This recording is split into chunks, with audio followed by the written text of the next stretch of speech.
Teacher अपने बच्चे को टीचर बनाना चाहता है, आईएएस आईपीएस अपने बच्चे को वही बनाना चाहते हैं, लेकिन एक ब्राह्मण जो अपने बेटे को ब्राह्मण नहीं बनाना चाहता है। नमस्कार, मैं पंडित संजय घिल्डियाल शास्त्री स्वागत करता हूं आपका अपने यूट्यूब चैनल पर। आज एक महत्वपूर्ण विषय पर बात करते हैं। कल एक हमारे मित्र का फोन आया कि शास्त्री जी, विगत कुछ वर्षों में ही बहुत सारे गुरुकुल बंद हो गए हैं और बहुत सारे गुरुकुल बंद होने की कगार पर हैं। कारण क्या है? थोड़ा समाज को भी इसके प्रति जागरूक करिए। तो मैंने सोचा आज का विषय फिर यही रखते हैं। तो ये बड़ा चिंतनीय विषय है, गंभीर विषय है, सोचनीय विषय है। कारण क्या है? एक वकील है जो अपने बेटे को वकील बनाना चाहता है, डॉक्टर अपने बेटे को डॉक्टर बनाना चाहता है, इंजीनियर अपने बच्चे को इंजीनियर बनाना चाहता है, टीचर अपने बच्चे को टीचर बनाना चाहता है, आईएएस आईपीएस अपने बच्चे को वही बनाना चाहते हैं। एक ब्राह्मण है जो अपने बेटे को ब्राह्मण नहीं बनाना चाहता है। पुरोहित कर्म करने वाला जो ब्राह्मण है वो अपने बेटे को इस लाइन से अलग कर रहा है। तो कारण क्या है? इसका कारण समझने की कोशिश करते हैं। देखो, एक गुरुकुलीय पद्धति से एक ब्राह्मण पढ़ा लिखा, उसने ऐसी शिक्षा प्राप्त करी जो दुनिया की सबसे कठिन भाषा है संस्कृत। दुनिया की सबसे कठिन भाषा, वेद, वेदांग, उपनिषद, शास्त्र आदि सब का उसने अध्ययन किया।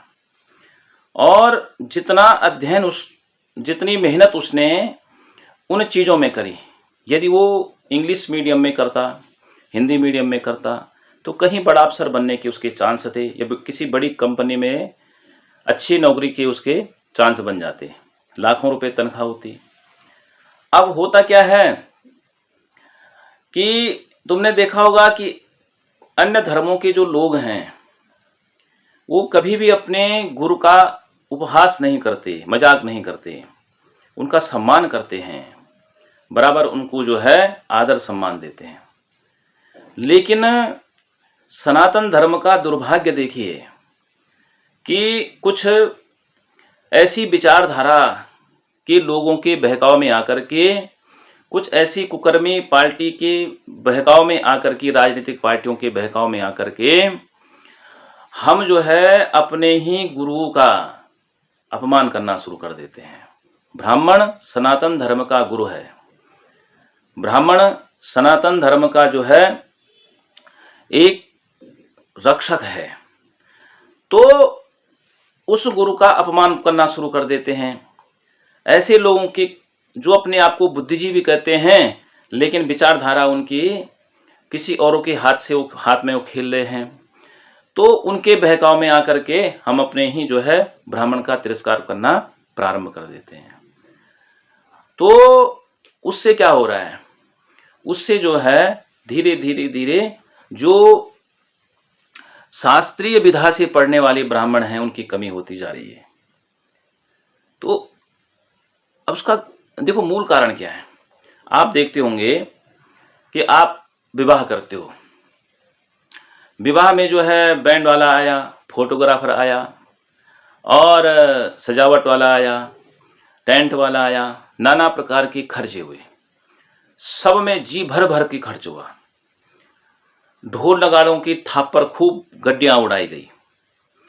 लेकिन जैसे ही ब्राह्मण की बारी आती है, ब्राह्मण ने कहा जजमान जी मैं चलता हूं दक्षिणा पानी, तो जैसे ही वो बात आती है जजमान गरीब हो जाता है कि पंडित जी गरीब आदमी हूं और आपका तो अपना घर है, अपना घर समझ के जो है आप हमें माफ करना। तो अब विचार करो, अपना घर तो है, ब्राह्मण भी मानता है, लेकिन क्या उस ब्राह्मण के बच्चे नहीं है? क्या उसका परिवार नहीं है? क्या उसको अन्न नहीं खाना? क्या उसको कपड़े नहीं पहनने? ये सब खर्चे तो हैं, कहां से पूर्ति करेगा वो? आप विचार करिए कि जिस दिन आपकी तनख्वाह जो है 1000-2000 रुपये थी, उस दिन ब्राह्मण को 500 रुपये दक्षिणा दे रहे थे। आज आप लाख 1.5 लाख रुपए तनख्वाह ला रहे हैं, फिर भी सोचते हैं कि ब्राह्मण 1100 रुपये में संतुष्ट हो जाए। ऐसा नहीं हो सकता। तो इससे क्या होगा? इससे सारे समाज का नुकसान होगा। एक ब्राह्मण समाज का ही कोई नुकसान नहीं हो रहा है, एक ब्राह्मण का, एक पुरोहित कर्म करने वाले का ही नुकसान नहीं हो रहा है, सारे समाज का, सारे सनातन धर्म का नुकसान होगा। क्योंकि जिस भी समाज का गुरु नहीं होगा, जिस भी समाज का मार्गदर्शक नहीं होगा, मार्गदर्शन कराने वाला नहीं होगा, सद्मार्ग बरताने वाला नहीं होगा, वो समाज पतन की ओर चले जाता है।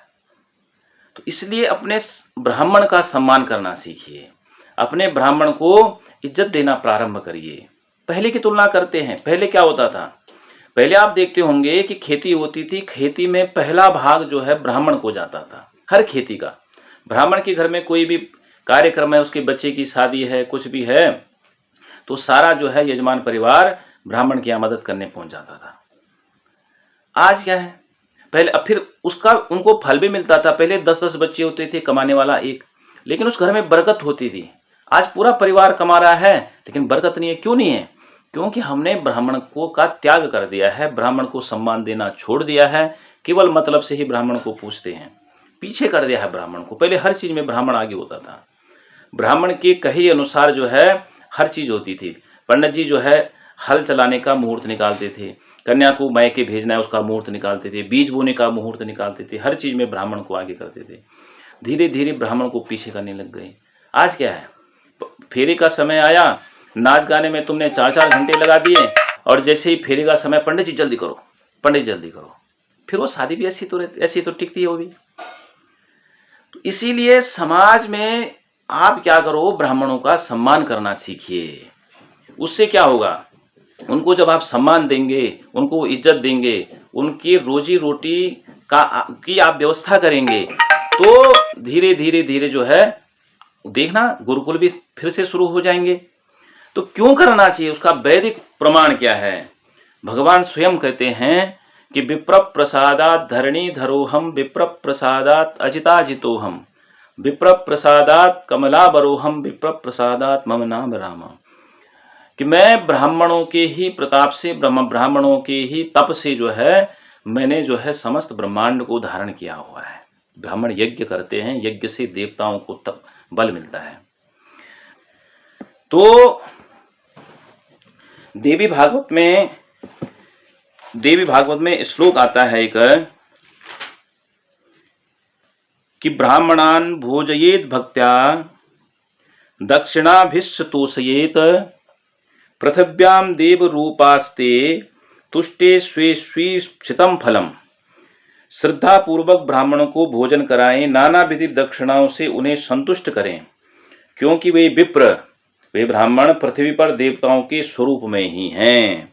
उनके संतुष्ट होने पर सभी फलों की प्राप्ति हो जाती है। ब्राह्मण संतुष्ट हो गया, सब चीज की फल की प्राप्ति आपको हो गई। आपने ब्राह्मण से 4 वेद पढ़वा दिए, 18 पुराणों की कथा भी करवा दी, लेकिन ब्राह्मण यदि असंतुष्ट होकर के आपके घर से चला जाता है, तो आपको किसी भी फल की प्राप्ति, शुभ फल की प्राप्ति नहीं हो सकती है। क्योंकि कहते हैं कि देवाधीनाम जगत सर्वा मंत्राधीनाम च देवता, ते मंत्रा ब्राह्मणाधीना तस्मात् ब्राह्मण देवता। ये जो सारा संसार है, सारी सृष्टि है, सब देवताओं के अधीन है। देव क्यों, कैसे?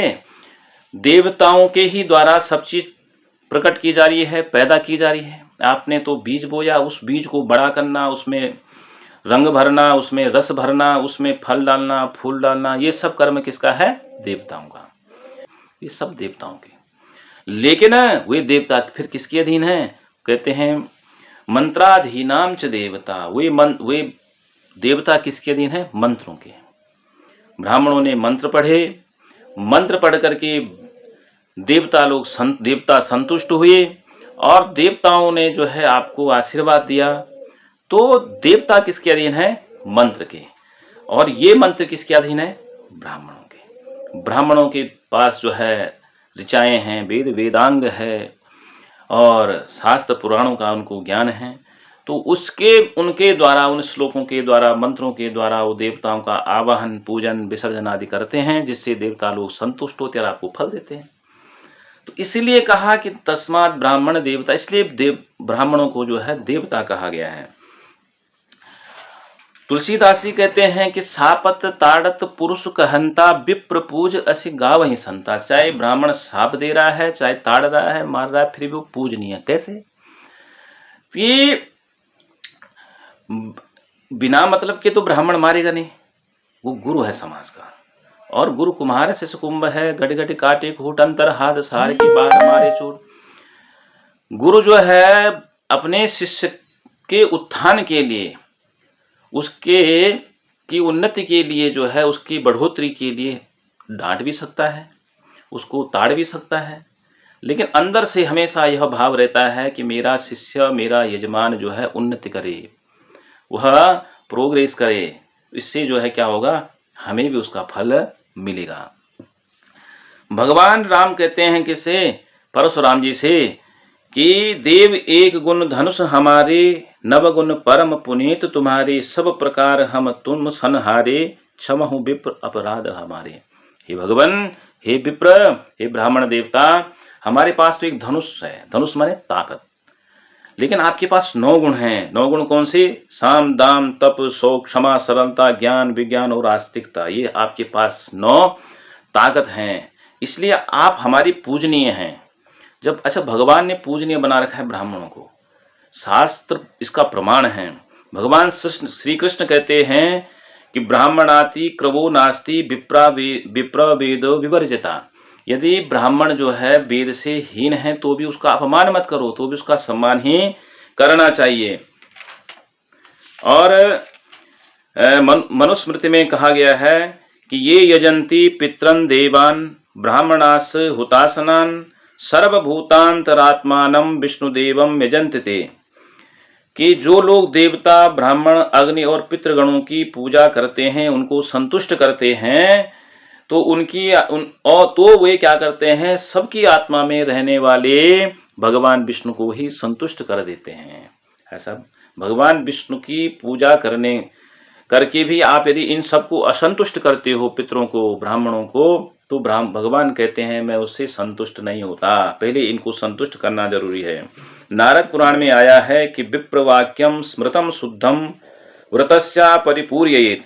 व्रत आदि कोई भी शुभ कर्मों में यदि कोई त्रुटि भी रह जाए तो ब्राह्मण वाक्यों से, ब्राह्मण के आशीर्वाद से वह दूर हो जाती है।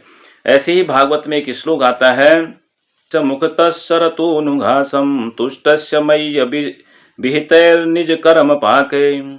ब्राह्मण के मुख में गया हुआ, भगवान कहते हैं कि ब्राह्मण के मुख में गया हुआ अन्न से मैं वैसे तृप्त होता हूँ कि जैसे यज्ञों की आहुति से भी नहीं होता। कोई यज्ञ अनुष्ठान व्रत तप हवनादि जप जो भी आप कर्म कर रहे हो, उन सब में सबसे बढ़कर है ब्राह्मण के मुख में गया हुआ अन्न से जब मैं सबसे पहले मुझ तक वो पहुंचता है, भगवान कहते हैं।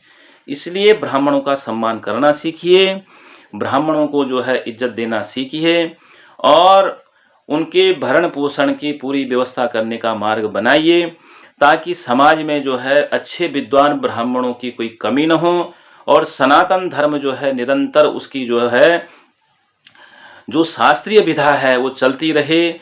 इसमें जो है झोला छाप जो है ब्राह्मणों की बढ़ोतरी न हो। तो ऐसे ही अन्य वैदिक जानकारी के लिए आप हमारे YouTube चैनल से जुड़े रहें। आपको यह वीडियो पसंद आई तो अन्य लोगों से भी आप शेयर करिए, और सनातन धर्म के प्रचार प्रसार में हमारा साथ दीजिए। जय श्री राम।